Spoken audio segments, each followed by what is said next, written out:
Saat ini Satgas Penertiban Kawasan Hutan sudah turun tangan menelusuri dugaan gelondongan kayu yang banyak terbawa arus banjir.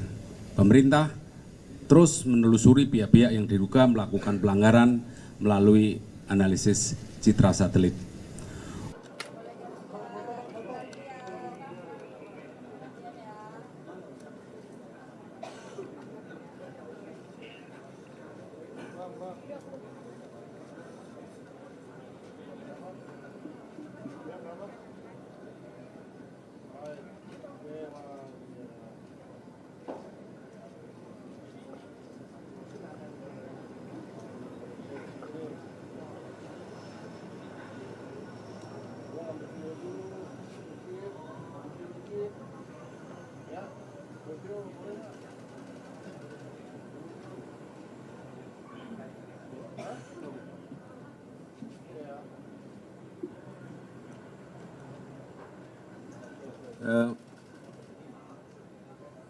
Rekan-rekan media yang saya hormati, Bapak Ibu sekalian, pada hari ini tanggal 3 Desember tahun 2025 kami berada di Posko Nasional Penanggulangan Bencana di Halim Perdana Kusuma. Pertama-tama kami menyampaikan bela sungkawa yang sedalam-dalamnya kepada saudara-saudara kami yang di Aceh, di Sumatera Utara dan di Sumatera Barat yang menjadi korban banjir dan longsor. Duka ini adalah duka kita bersama, duka kita sebangsa dan setanah air.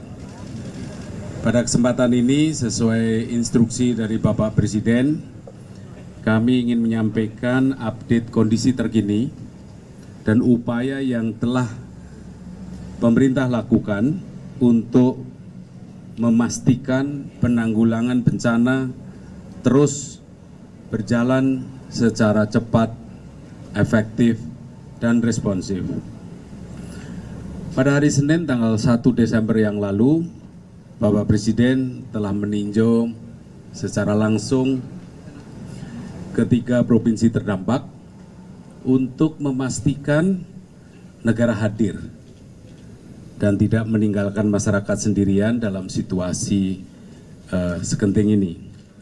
Bapak Presiden telah memimpin langsung koordinasi seluruh kementerian lembaga, TNI dan Polri, dan juga pemerintah daerah serta BUMN. Bapak Presiden memberikan instruksi agar situasi ini diperlakukan sebagai prioritas nasional, termasuk jaminan bahwa dana dan logistik nasional tersedia secara penuh, secara total. Salah satunya pada saat tanggap darurat ini menggunakan dana siap pakai. Seluruh lembaga telah diinstruksikan oleh Bapak Presiden untuk ekstra responsif dan memastikan fokus dalam penyelamatan korban, distribusi bantuan, dan pemulihan berbagai fasilitas dan layanan vital. Artinya terus dilakukan penanganan nasional dengan mengerahkan sumber daya maksimal pemerintah pusat dari seluruh kementerian dan lembaga, baik itu BNPB, termasuk juga luar biasa dari TNI dan Polri. Berikutnya, pemerintah juga terus waspada dan siap siaga. BMKG sudah menyampaikan ada potensi hujan lebat, bahkan sangat lebat sampai akhir tahun ini, termasuk di wilayah Aceh, Sumatera Utara, Jawa, Kalimantan, Maluku, dan Papua. Dan ini kami telah mewaspadai dan mempersiapkan sedini mungkin untuk mengurangi risiko semaksimal mungkin. Pemerintah terus memastikan kelancaran pengiriman layanan dasar ke seluruh wilayah bencana. Kita telah mengirimkan lebih dari 500.000 ton bantuan dari berbagai pihak, baik itu paket sembako, makanan siap saji, obat-obatan, tenda, selimut, serta bantuan langsung lainnya untuk warga terdampak termasuk daerah yang jalur aksesnya terputus. Jadi tidak terdampak langsung, tapi terdampak tidak langsung karena akses logistiknya terputus. Dalam beberapa hari terakhir, struktur komando terus diperkuat. Posko terpadu di provinsi, kabupaten aktif, pos pendamping nasional dari BNPB, dari TNI, Polri, dan kementerian terkait sudah ditempatkan dan sistem distribusi logistik terus dipastikan kelancarannya. Untuk memastikan penyaluran bantuan dan evakuasi, pesawat angkut A400 telah diterjunkan untuk mobilisasi logistik berskala besar. Lebih dari 50 helikopter dari TNI, Polri, dan BNPB juga digunakan untuk menjangkau wilayah terisolir. Kita juga memperoleh laporan daerah yang aksesnya terputus seperti Aceh Tamiang, Langsa, dan per kemarin sudah berhasil dilakukan airdrop dengan pesawat angkut TNI AU CN 295, A2904, dan juga C130J Super Hercules. Didukung oleh pengiriman logistik melalui jalur laut dengan kapal TNI, kapal angkut TNI. TNI dan Polri dan instansi pemerintah yang lain juga telah mendirikan posko logistik, posko kesehatan, dan dapur lapangan di lokasi-lokasi yang dibutuhkan. Selain dapur umum, dapur SPPG juga dikerahkan untuk bisa menyalurkan makanan secara cepat bagi para korban. BUMN juga bergerak maksimal dan memulihkan layanan publik, baik itu jaringan listrik, telekomunikasi, distribusi BBM, dan akses jalan dan logistik. Untuk pemulihan tower bertegangan tinggi ditargetkan selesai pada hari Jumat tanggal 5 Desember 2025. PLN telah mempercepat perbaikan dari 5 sampai 6 hari menjadi hanya 2-3 hari saja, sehingga jalur Arun Buren maupun Tarutung Sibolga yang saat ini aliran listriknya masih padam bisa segera menyala kembali. Untuk pemulihan layanan telekomunikasi di Sumatera, Telkom sudah menurunkan personil sebanyak 2.498 yang tergabung dalam tim recovery. Sampai proses perbaikan selesai, mereka akan bertugas di lokasi. Pengiriman BBM melalui jalur darat juga terus diupayakan oleh Pertamina, didukung oleh berbagai pihak. Saat ini Satgas Penertiban Kawasan Hutan sudah turun tangan menelusuri dugaan gelondongan kayu yang banyak terbawa arus banjir.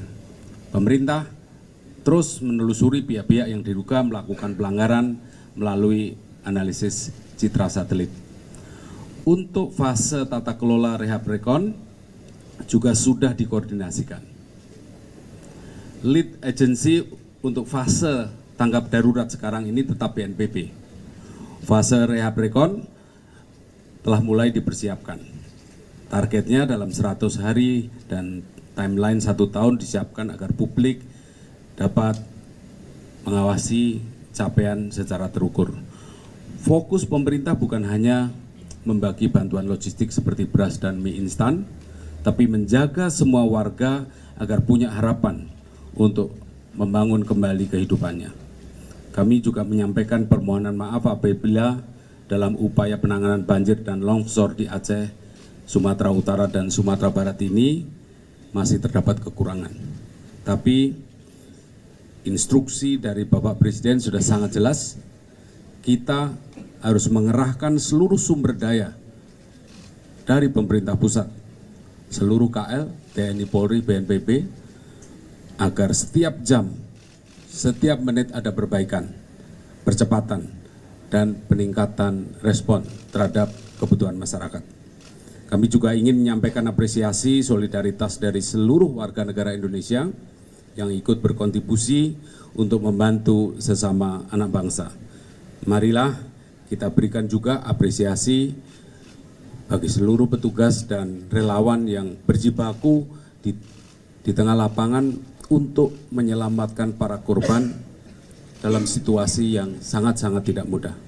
Terakhir, Kami mengajak seluruh pihak untuk menjaga semangat solidaritas dan tetap bersatu demi keselamatan dan recovery pemulihan semua pihak.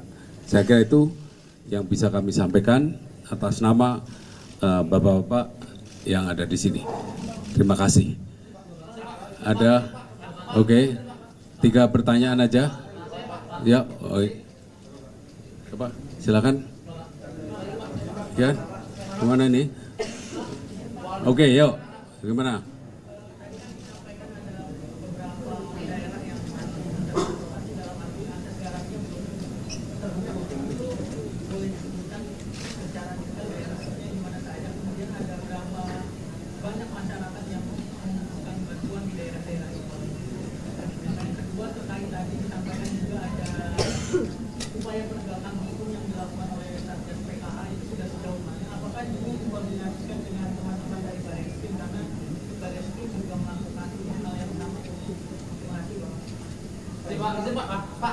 Ya, gimana? Oh ya, itu. Oke, gimana? Ya. Penyaluran bantuan yang dilakukan melalui helikopter itu kan viral karena saat diterima oleh warga itu rusak Pak. Beras dan minyak itu nggak bisa terpakai lagi. Apakah ada evaluasi untuk penyaluran yang dilakukan melalui helikopter?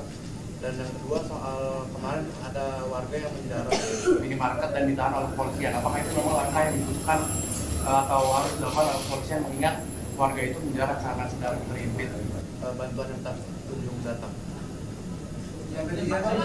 Yang ketiga, udah perempuan cewek, oh gantian, iya Mbak, ya, break.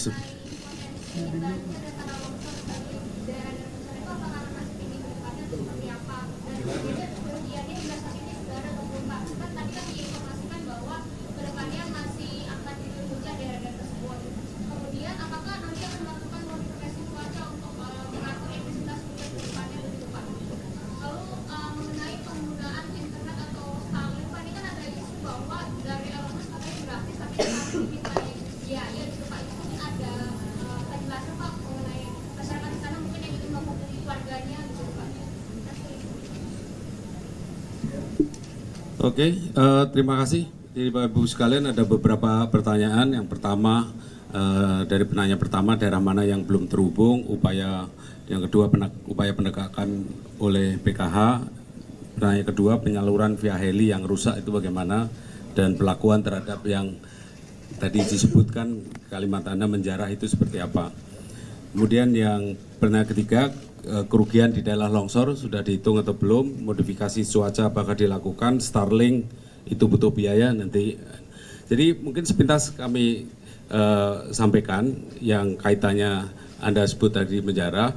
Jadi saya kebetulan menyaksikan sendiri pada saat ada kerumunan di depan gudang Bulog di Sibolga, Pandan.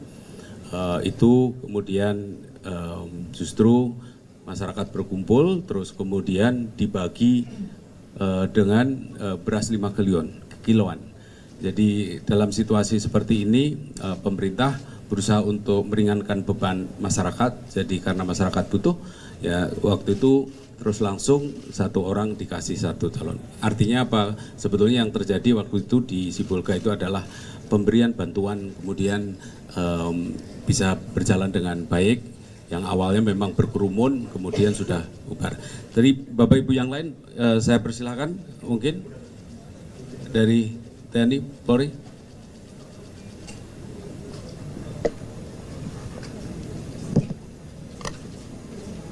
Terima kasih, mohon izin Bapak Menko PMK menambahkan apa yang tadi sudah dijelaskan terkait dengan beberapa hal yang mungkin bisa kami tambahkan. Yang pertama terkait dengan arahan untuk ikut bersama-sama membantu membuka akses.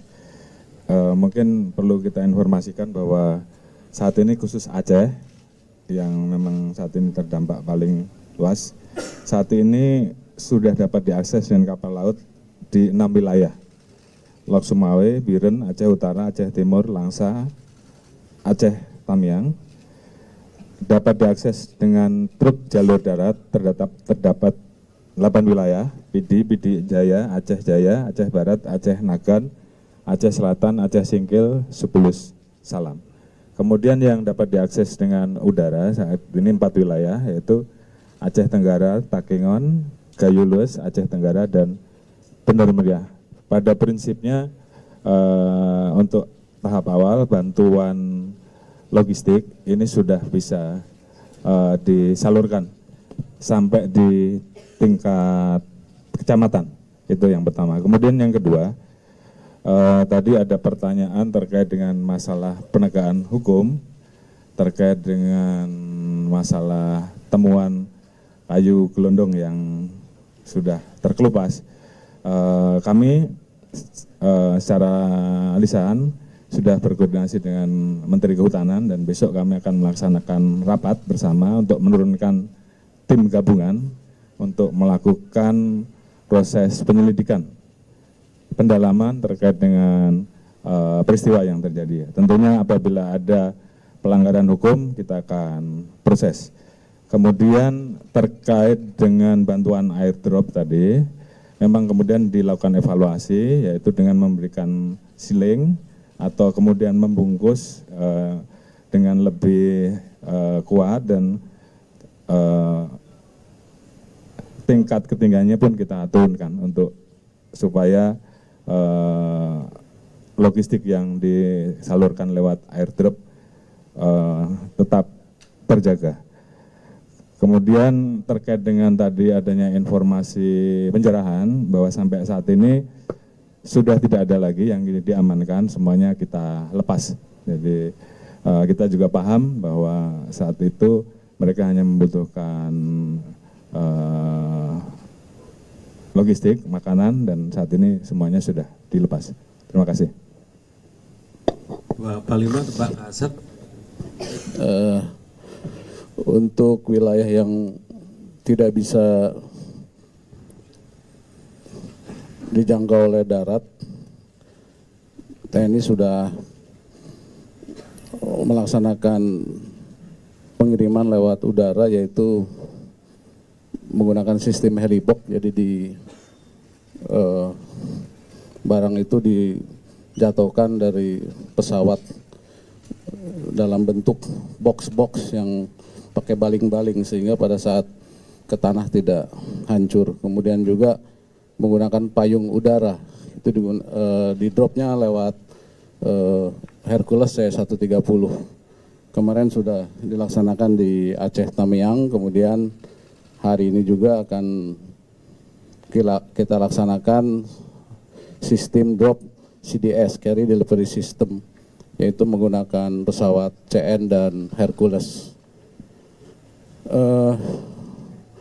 Kemudian tadi ada yang tanya tentang yang logistik yang hancur. Jadi kemarin dalam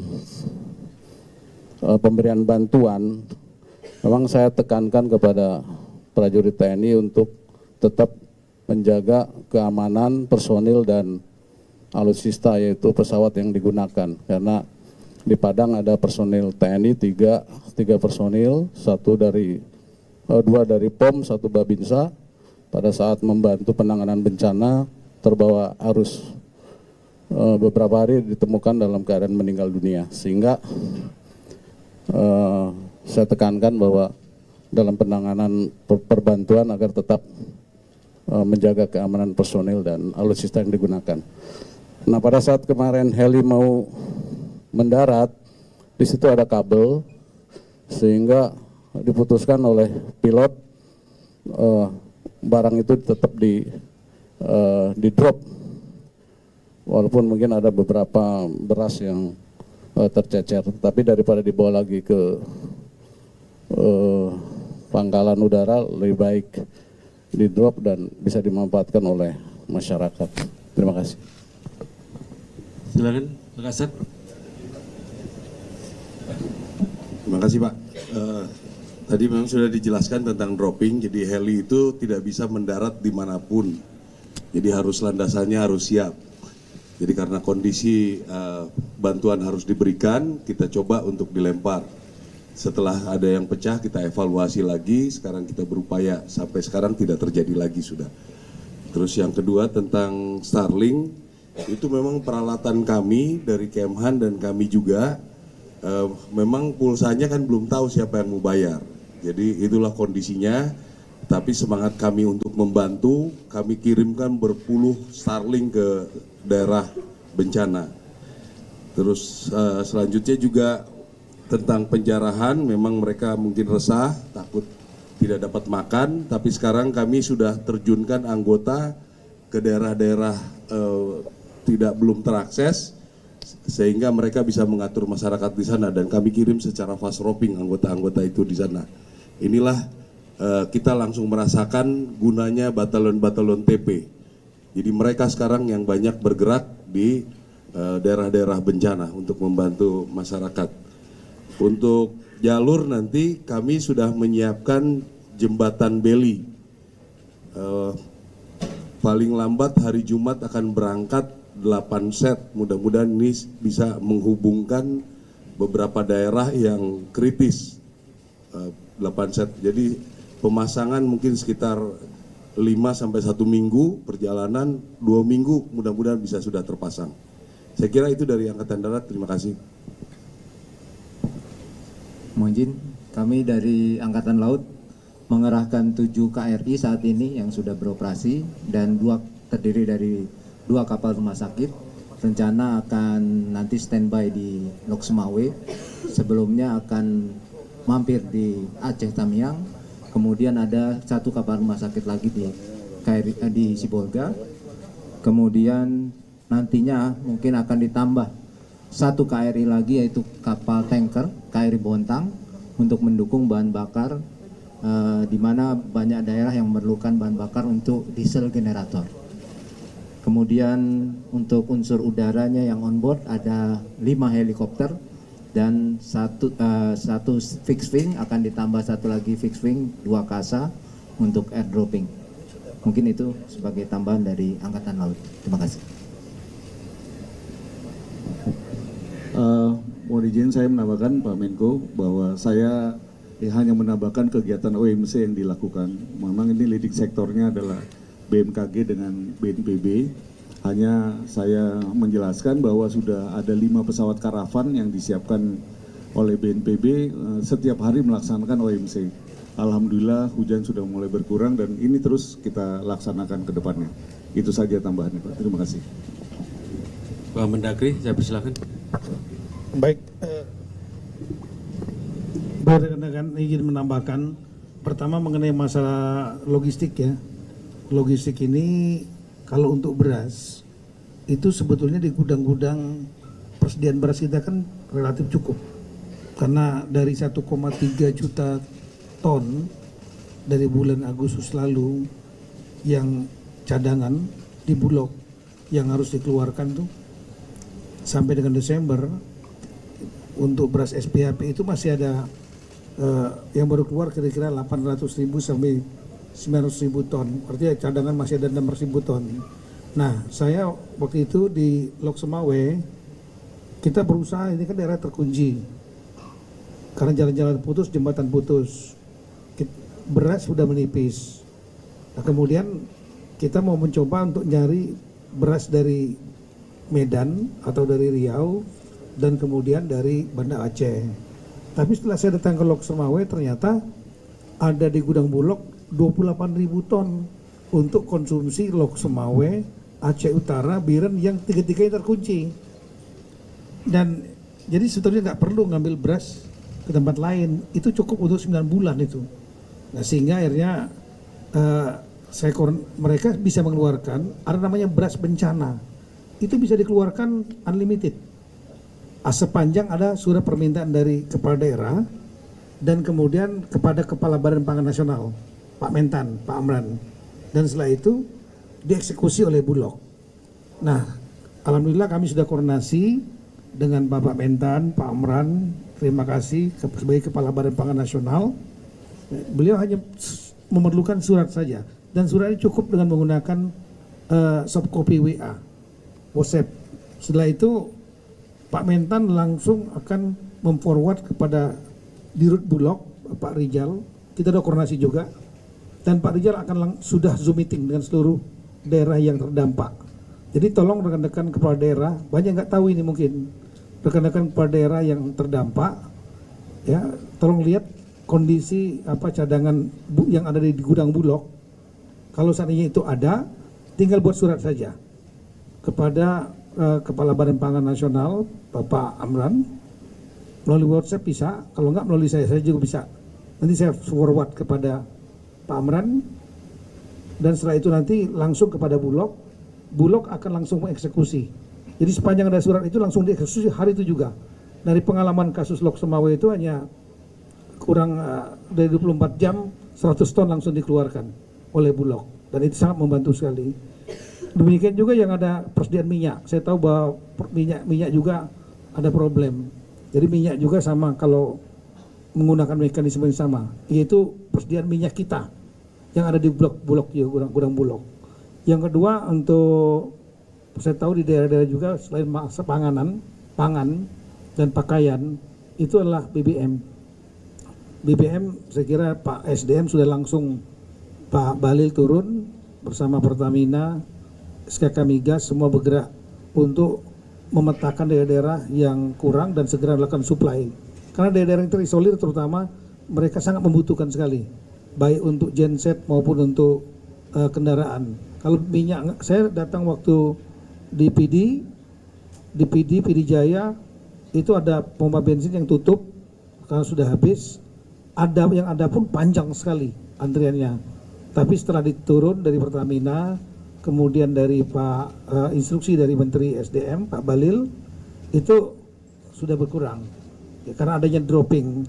Nah yang ketiga berikutnya adalah saya mendapat keluhan dari rekan-rekan kepala daerah, karena ini sudah akhir tahun, anggaran BTT mereka biasanya kalau darurat begini menggunakan belanja tidak terduga, rata-rata sudah sangat tipis sekali ya, padahal itulah andalannya mereka. Oleh karena itu saya kemudian membuat surat edaran yang sudah kami keluarkan tanggal 1 Desember kemarin kepada, dan saya sudah Zoom meetingkan dengan seluruh kepala daerah se-Indonesia. Ini waktunya, ini sekaligus momentum ini saya sampaikan, inilah waktunya bagi rekan-rekan kepala daerah untuk saling membantu satu sama lain, karena ini bisa terjadi di mana aja, kapan saja. Bagi daerah-daerah yang kuat-kuat masih, saya tahu ada yang punya simpanan, ya silakan waktunya untuk membantu, baik langsung tidak langsung. Sudah ada yang sudah memberikan. Saya tahu Ibu Kofifa sudah langsung berangkat ke Sumut, ke Medan, ya. Dan kemudian 2 hari lalu beliau memberikan bantuan dalam bentuk barang.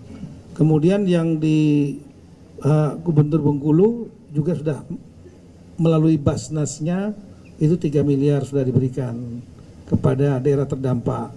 Sulawesi Selatan 1,5 miliar, terima kasih. Kaltara 1 miliar. Saya membayangkan bahwa kita ada 552 provinsi kabupaten kota. Kalau bisa tolong saling solidaritas. Ini akan sangat bisa meringankan.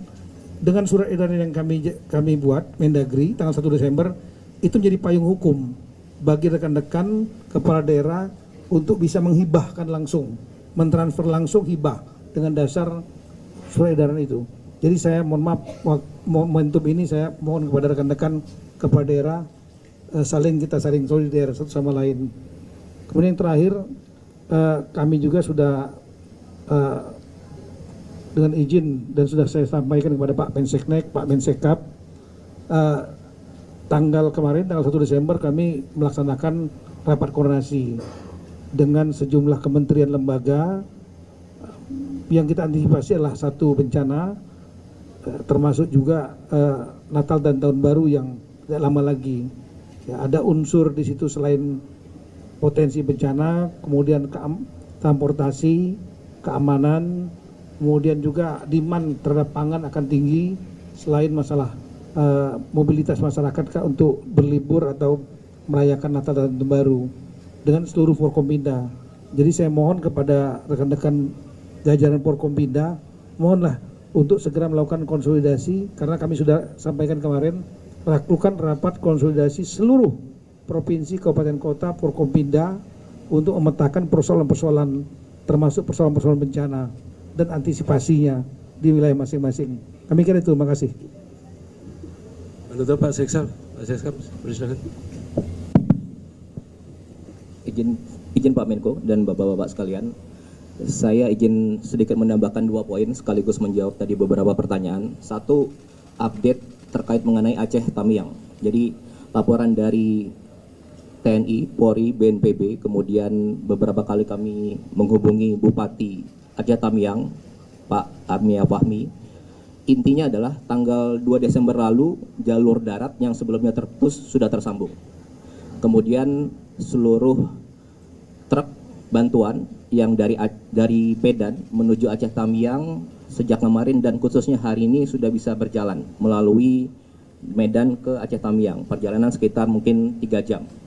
Kemudian tadi terakhir kami jam 1 menghubungi langsung beliau, jam 1 siang tadi. Beliau sedang menurunkan bantuan yang truk-truk datang dari Medan di Aceh Tamiang. Dan jadi intinya alhamdulillah jalur darat sudah sambung. Sebelumnya memang sebelum tanggal 2 jalur darat terputus dan logistik tetap disalurkan melalui udara dan laut. Memang di sana ada 12 kecamatan, sekitar 216 desa. Tentunya belum semua. Dan alhamdulillah hari ini dan kemarin sudah jalur darat. Kita harapkan bersama penyaluran dapat dimaksimalkan dan terima kasih kepada seluruh elemen kementerian, pemerintah, Pemprov, juga organisasi kemanusiaan lainnya dan bahkan pribadi, swasta dan sebagainya yang bahu-membahu menyalurkan bantuan. Itu yang pertama. Kemudian yang kedua, update sedikit tadi ada pertanyaan mengenai PKH. Jadi seiring dengan evakuasi dan penanganan korban yang menjadi fokus utama pemerintah, jadi penyebab bencana ini menjadi perhatian juga.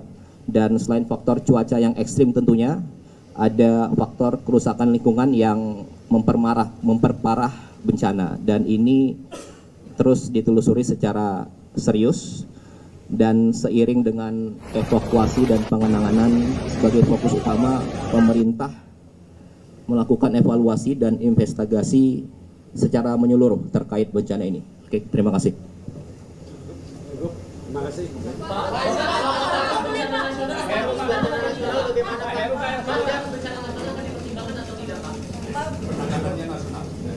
Pak, untuk bantuan dari luar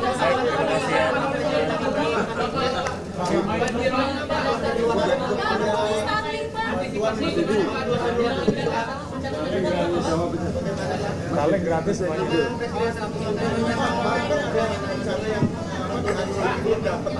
mereka katanya menghalangi jalan, Pak. Pak Menko nggak bisa. Tadi Bapak bilang di Aceh gimana sama Tengah Aceh gimana, Pak? Jangan yang dihalang karena kampung ini belum dapat bantuan, Pak. Sudah bisa bagi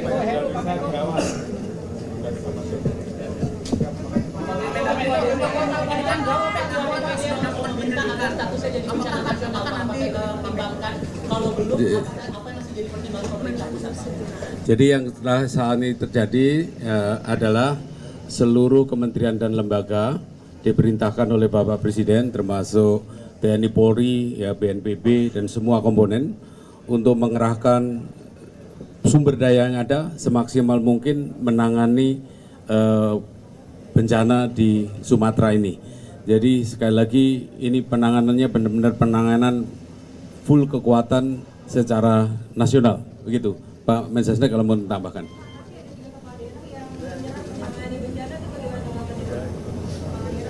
Jadi memang sekali lagi ini sudah ditangani juga.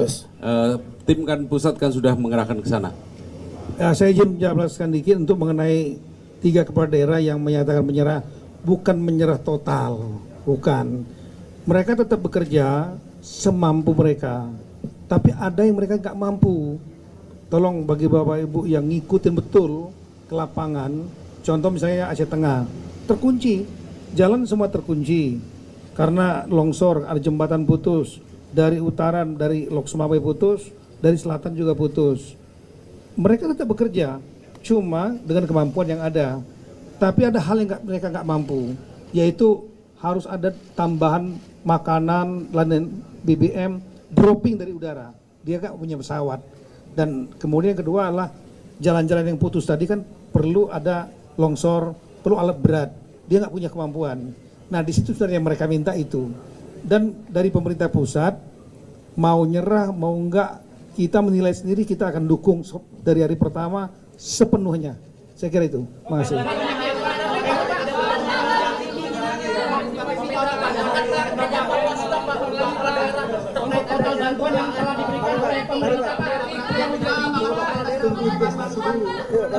internal Kemendagri akan melakukan investigasi dari evaluasi daerah.